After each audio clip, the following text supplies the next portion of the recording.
Gutom ka, Dolor? Tara, luto tayo lasagna gamit ang ating mga JML's products. Tara, lutuin na natin yan. Pero syempre, gagamit tayo ng paborito natin na JML Grandmaster Wok.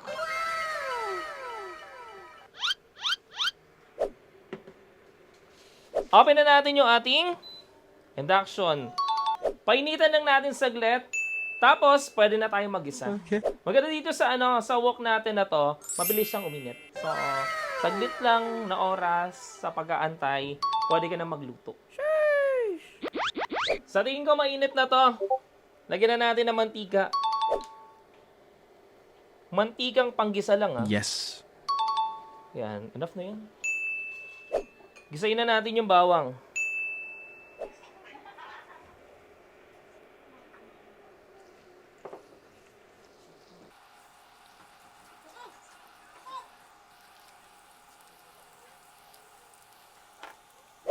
Lagyan na kagad natin yung sibuyas. Okay.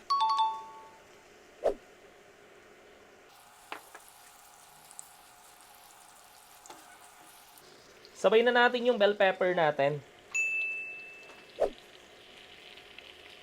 Ang dami naman. Ang bango. Yes, sir. Isa pa lang yan, ha. Isa sa mga gusto ko dito sa ating JML Grandmaster Wok, napakadaling magluto. Yes. Ayun, nakita mo naman, oh. Diba? Yes.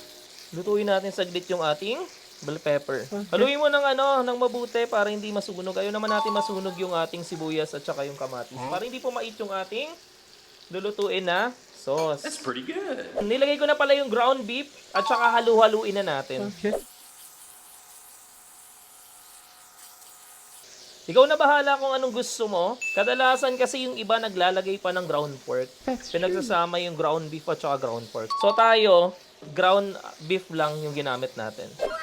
Lagyan natin siya ng carrots. Request ni Isha. Yun.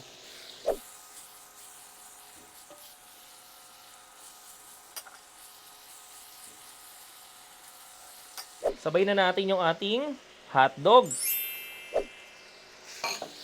Bahala ka na kung hotdog ilalagay mo. Yung iba nilalagay sausage, yung iba ham. It's up to you kung anong available dun sa bahay mo. Pwede na yan. Wala natin ng asin. Sa asin, bahala ka na kung anong gusto mong asin. Ang ginamit natin is rock salt. Tapos nilalagyan na natin ngayon ng black pepper. Yan. Yung iba naglalagay pa ng asin pagkatapos ng maggisa, pag nilagay na yung sauce. Ako kasi gusto ko habang nagigisa pa lang, kasama lahat ng mga ingredients dito. Nilalagyan na natin ng mga seasoning para yung pinakalasa is mamumuot. Para mamaya, pag nilagay na natin yung pinaka-sauce natin, hindi na tayo maghahabol dun sa pinaka-alat niya. Hindi ka na maglalagay ng maraming asin. Yes. Pero kung medyo gusto mo naman na malasa talaga, pwede mo na lagyan ng cubes. Lagyan natin siya ng cubes. Yan. Diba? Luluin mo lang yan, oh.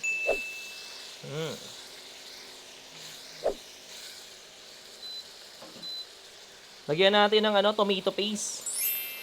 Pwede mo namang hindi lagyan ng tomato paste, pero mas magandang nilalagyan yan para mas maganda yung kulay, mas masarap siya tignan. Tsaka syempre, para maano mo na rin yung pinakapagkamalapot niya. Maganda dito kay Grandmaster, kung mapapansin mo, hindi talaga dumidikit yung mga niluluto natin. That's true. Napaganda. Kung ibang kawali yan, yung sa mga gilid, dumikit na yan. Yes. Lagyan na natin ng Italian seasoning. Ito, parang mas magandang nakabukas na. Yes. Ayan. Lagyan natin ng tomato sauce. Lahatin na natin to. Lagyan natin ng onting tubig.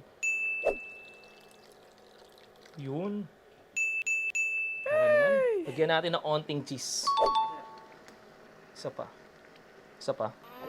Yummy. Yan. Gutom ka na, Dolor?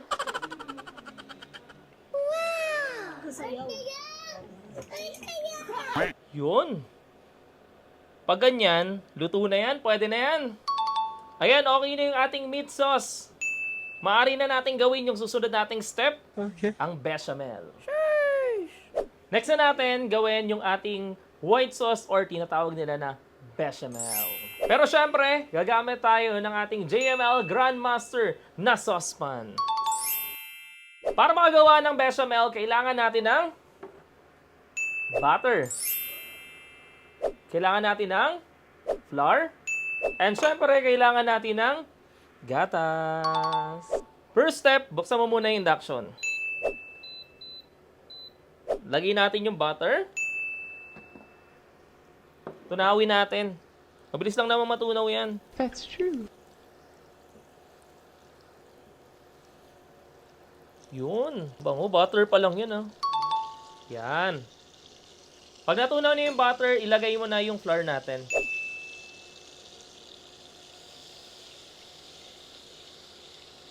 Haluin mo mabuti para hindi siya magbuo-buo. Yes. Yan. Infinity stir. Pag tinigil mo kasi yan sa paghalo, magkakaroon ng parang sunog na part yung pinaka-flour. So, kailangan mo siya haluin hanggang lumaki. Infinity stir. Yan. Yun, sa tingin ko, okay na yan. Lalagyan natin yan ng milk. Unti-unti. Dahan-dahan ninyo, ah. Huwag nyo itatapon yung gatas sa katulad na ginagawa ko, ah. That's true.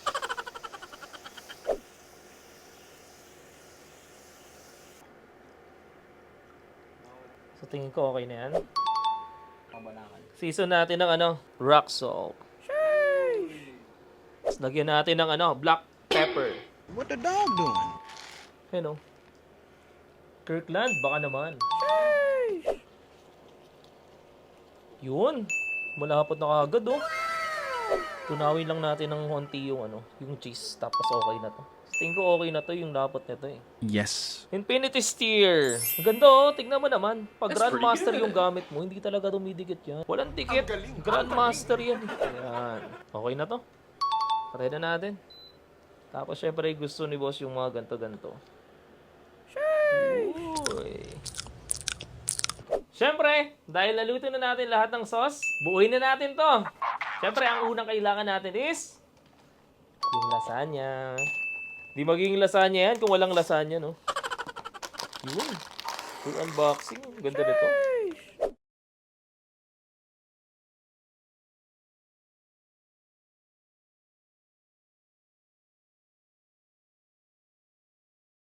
Okay, dahil naputol na natin yung lasagna at na-ready na natin, umpisa na natin to. Siyempre, uunahin natin yung sauce. That is correct. Meat sauce. Lagyan na natin yung lasagna natin.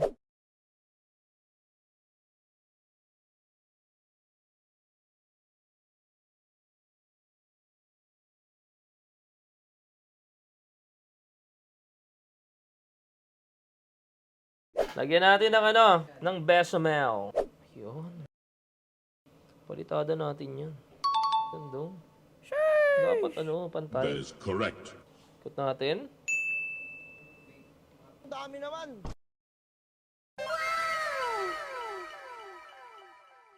Yun.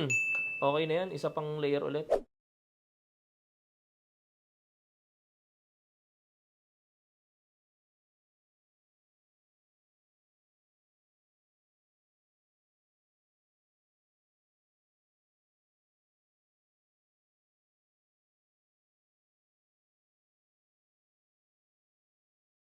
Tapos another layer of palitada.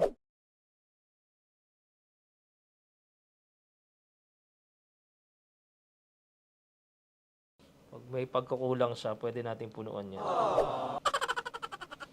Oh, another layer na naman.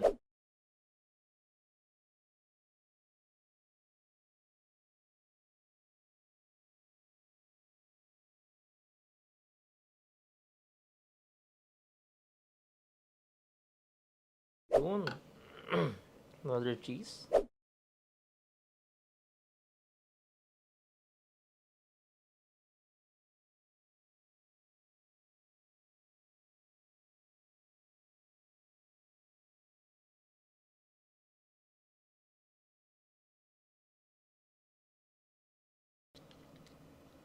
Oh, so, ayun na. Last layer na. Ito lang yung last layer niyan, boss. Tapos lalagyan natin ng cheese.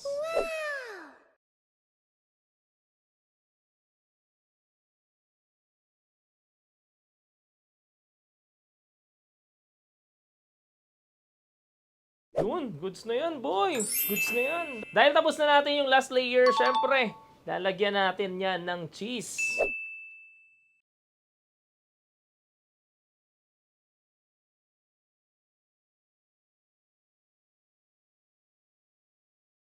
Ayan, tapos na yung ating lasagna. Lulutuin na natin siya gamit ang ating JML Dual Function Air Fryer. Syempre, ang ganda nito.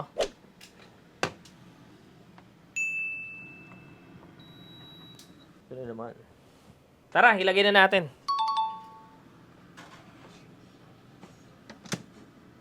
Yan. After set ng 170, mag-antay tayo ng 20 minutes para maluto siya. Okay. Balikan natin siya dolor after 20 minutes.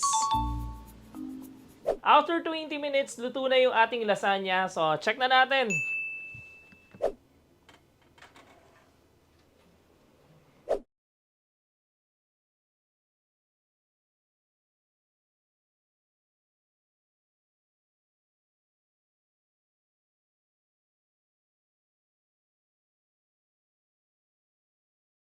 Okay, ready na yung ating lasagna. Pero kailangan natin siya palamigin ng room temp para hindi siya maghiwa-hiwalay. Tayo natin siya. Pag malamig na yung lasagna natin, so pwede na natin siyang hiwain. So, hiwain na natin siya.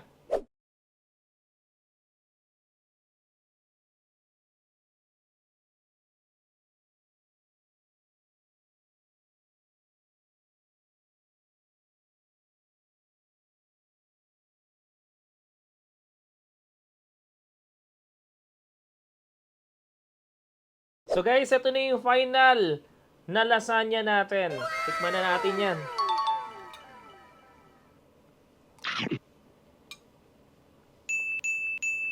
Perfect! Kasi syempre, ginamitan natin yan ng ating mga JML products.